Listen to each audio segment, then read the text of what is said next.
जय हिंद दोस्तों, मैं मुकुल शर्मा स्वागत करता हूं आप सभी का आपके अपने इस YouTube channel Mukul Sharma lectures के इस नई वीडियो में। तो आज हम बात करने वाले हैं क्लास 10th का chapter number 1 real number. Class 10th का चैप्टर नंबर 1 रियल नंबर जिसका नाम है, और ये क्लास 10th का है और चैप्टर नंबर 1 है। तो आगे हम कंटिन्यू करते हैं। तो हमने आपको बताया था कि हम ए में बी का भाग देते हैं और हमें प्राप्त होता है, हमें क्यू बार भाग जाएगा और प्राप्त होगा हमें आर क्या है इसमें, क्यू है इसमें कोशेंट, ए कोई एक संख्या है जिसमें भाग दिया जा रहा है, बी क्या है भाजक है, ए क्या है भाज्य है, जिससे भाज्य है उसका जो शेषफल निकल के आएगा वो यहाँ आएगा और भागफल निकल के आएगा वो यहाँ आएगा। ये क्या है रिमाइंडर, ये क्या है कोशेंट, क्या है कोशेंट है ये कोशेंट। तो हमने एक बात इसमें नोटिस की थी, तो आज हम उसी बात को दोहराएंगे और आज हम उसी बात के ऊपर चर्चा करेंगे। तो हमने क्या बात नोटिस की थी उसके बारे में आइए जानते हैं आज हम। तो हमने ये निष्कर्ष निकाला था कि किसी धन पूर्णांक में दूसरे धन पूर्णांक, किसी धन पूर्णांक में दूसरे धन पूर्णांक, एक मिनट रुक जाइए, निष्कर्ष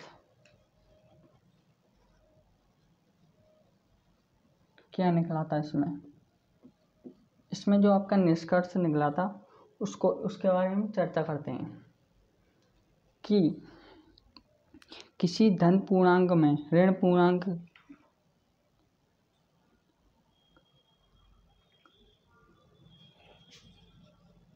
किसी एक धन पूर्णांक में दूसरे ऋण पूर्णांक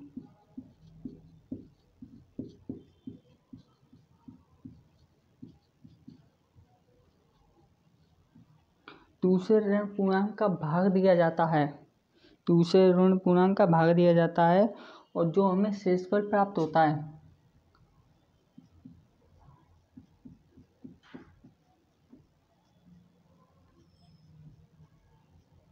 भाग दिया जाता है, और जो हमें जो शेषफल प्राप्त होता है वह क्या होता है भाजक से हमेशा छोटा होता है, भाग दिया जाता है। और जो हमें शेषफल प्राप्त होता है वह क्या होता है भाजक से छोटा, वह हमेशा ऑलवेज भाजक से छोटा होता है।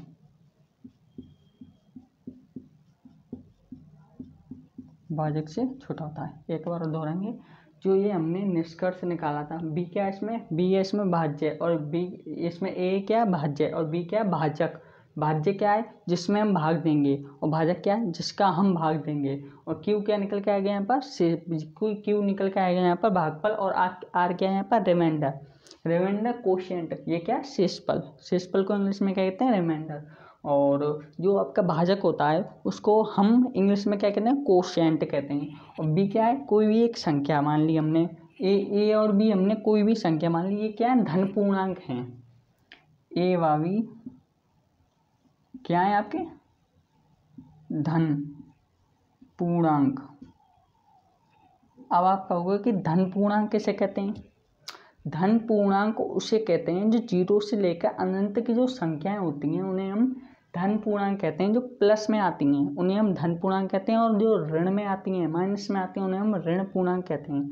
जैसे कि हम यहाँ पर एक ग्राफ बनाएं, यहाँ पर एक ग्राफ बनाते हैं, इस यहाँ से 0 से स्टार्ट करते हैं, तो जो इस साइड की जो संख्या होंगी वो हमारी प्लस में आएंगी, जैसे कि 1 2 3 4 5, और जो इस साइड की जो संख्या होंगी वो हमारी ऋण में आएंगी, ऋण में आएंगी, -1 -2 -3 -4 -5। इस प्रकार से जो ये वाली संख्या होंगी वो क्या होंगी हमारी धन पूर्णांक, और जो ये वाली संख्या होंगी वो क्या होंगी हमारी ऋण पूर्णांक। तो हमारा जो इससे निष्कर्ष निकला था वो क्या निकला था, निष्कर्ष जो निकला था वो निकला था किसी एक धन पूर्णांक में, किसी एक धन पूर्णांक में दूसरे धन पूर्णांक का भाग देने पर दूसरे धन पूर्णांक का भाग देने पर जो शेषफल निकल कर आता है वो हमेशा भाजक से बड़ा होता है, वो हमेशा भाजक से बड़ा होता है। जो शेषफल निकल कर आता है वो हमेशा भाजक से छोटा होता है, छोटा, बड़ा नहीं, छोटा होता है, छोटा। जैसे कि उदाहरण के तौर पर मान लीजिए छोटा होता है, मैं 12 में भाग दूँ, मैं 20 में भाग दूँ 6 का, 12 में यदि मैं 6 का भाग दूँ तो कितनी पुत जाएगा, 2 पुत, 2 पुत। इसको हम संख्या को चेंज करते हैं क्योंकि इसमें पूरी भाग जा रहा है, पूरा भाग जा रहा है, तो यहाँ पर 0 बच कर आएगा। इसलिए मैं 13 में भाग दूँ 2 का, 13 में अगर मैं भाग दूँ 2 का तो क्या आएगा, 12, 12 में से 13 में से 1 गया तो 1 निकल कर आएगा। तो जो 1 है आपका, जो आपका 1 है, जो आपका जो 1 है ये, तो ये क्या है इससे छोटा, ये क्या बड़ा और ये क्या छोटा। तो इसी प्रकार जब दो धन पूर्णांक, किसी एक धन पूर्णांक में दूसरे धन पूर्णांक का भाग दिया जाता है, किसी, ये दोनों क्या है, ए और बी क्या है यहाँ पर धन पूर्णांक, इस एक धन पूर्णांक का दूसरे धन पूर्णांक में क्या दिया जा रहा है, भाग दिया जा रहा है, भाग दिया जाता है। तथा जो हमें शेषफल प्राप्त होता है, ये हमें शेषफल प्राप्त हुआ, वह हमेशा भाजक से छोटा होता है, वह हमेशा भाजक से छोटा होता है। ये हमें शेषफल प्राप्त हुआ, ये आपका भाजक है, भाजक से छोटा है कि नहीं, यदि है तो ये मतलब ये हमारा जो निष्कर्ष निकल के आया वो एकदम राइट है, राइट है, रॉन्ग नहीं है, ये राइट है, सही है ये। तो जो ये निष्कर्ष निकल के आया वो क्या है, हमारा सही है। अब हम उदाहरण की तरफ चलते हैं। आई होप ये आपको समझ में आ गया होगा धन पूर्णांक कैसे कहते हैं। एक बार और बता देता हूँ, जो आपकी 0 शून्य से लेकर जो आपकी इनफाइनिटी तक, अनंत तक जो संख्या होती हैं वो क्या है आपकी धन पूर्णांक। अनंत से लेकर जो 0 से लेकर अनंत की जो संख्या होती हैं, इनफाइनिटी की संख्या होती हैं, वहाँ तक पहुँचने तक की जितनी भी संख्याएं A to Z जितनी भी हैं वो सब क्या है आपकी धन पूर्णांक, धन पूर्णांक। और जो प्लस में आती जाएंगी वो सारी संख्या धन पूर्णांक होंगी, और जो ऋण में आती जाएंगी वो सारी ऋण पूर्णांक होंगी। ओके, आई होप ये आपको समझ में आया होगा। आइए चलिए अब हम उदाहरण की तरफ चलते हैं। प्रश्नावली 1.1 के पहले उदाहरण है, उदाहरण नंबर पहला, फर्स्ट उदाहरण है आपका प्रश्नावली 1.1 का चैप्टर नंबर 1 रीजन नंबर का पहला उदाहरण, फर्स्ट उदाहरण, फर्स्ट एग्जाम्पल। तो इसमें दिया हुआ है, आपके में दिया हुआ क्या है, 4052 और 12,576 का HCF यूक्लिड विभाजन एल्गोरिदम का प्रयोग करके ज्ञात कीजिए। यूक्लिड विभाजन एल्गोरिदम का प्रयोग करके ज्ञात कीजिए। तो हमने उसमें क्या ज्ञात किया था, देखिए हमारे उसमें जो फॉर्मूला था वो अब काम आएगा। जो हमारा जो फॉर्मूला था, ए में भाग दिया था हमने बी का, और क्यू निकल के आया था हमारा भागफल, और शेषफल निकल के आया था आर।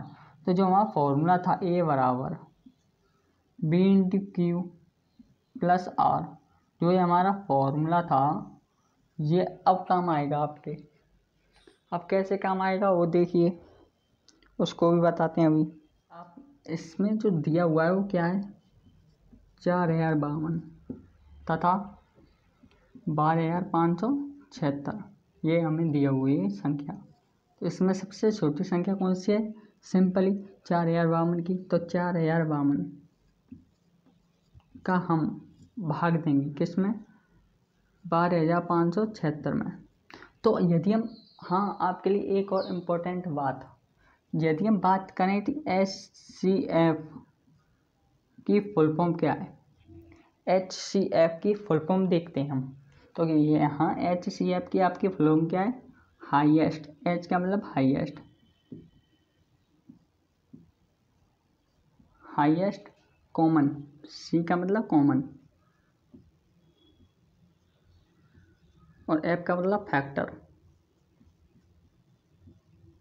F का मतलब फैक्टर, हाईएस्ट कॉमन फैक्टर। इसका HCF का मतलब हाईएस्ट कॉमन फैक्टर है।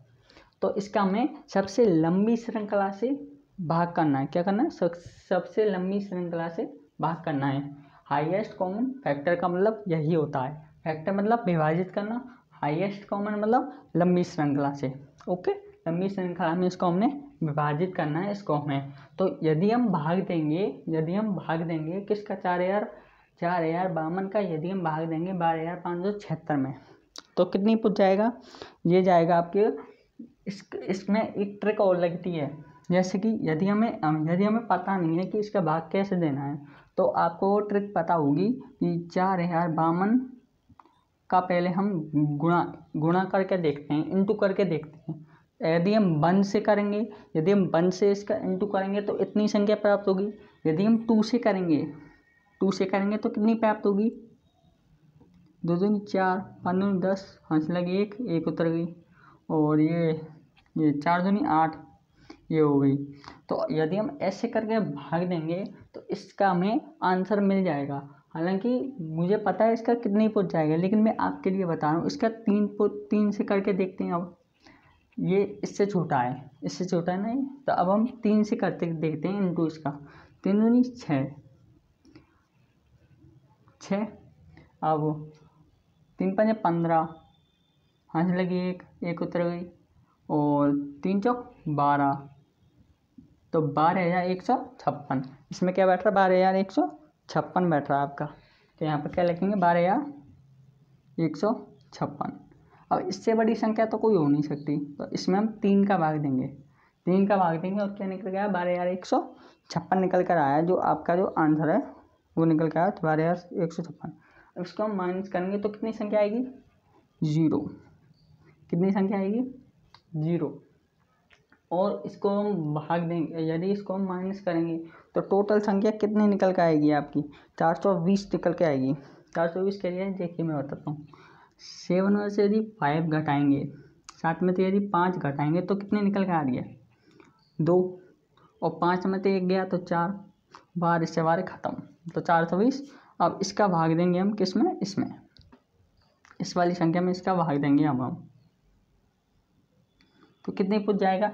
इसका भी आपको ऐसे ही करके ये पूरा सॉल्व करना है। हालांकि मैं इसको करा दूंगा, लेकिन इस तरीके से आपको कमेंट में करके देना है मुझे। इस तरीके से आपको कमेंट में सॉल्व करके मुझे देना है, और आपको इसका आंसर बताना है, और मैं इसको अगली क्लास में सॉल्व करा दूंगा। आपको इसी प्रकार से करना है ये। ओके, जय हिंद, take care, bye bye, tata. तो अगली क्लास में मिलते हैं, नेक्स्ट वीडियो में मिलते हैं। इसके आंसर आप मुझे कमेंट बॉक्स में दे देना, या फिर मैं इसको दूसरी नेक्स्ट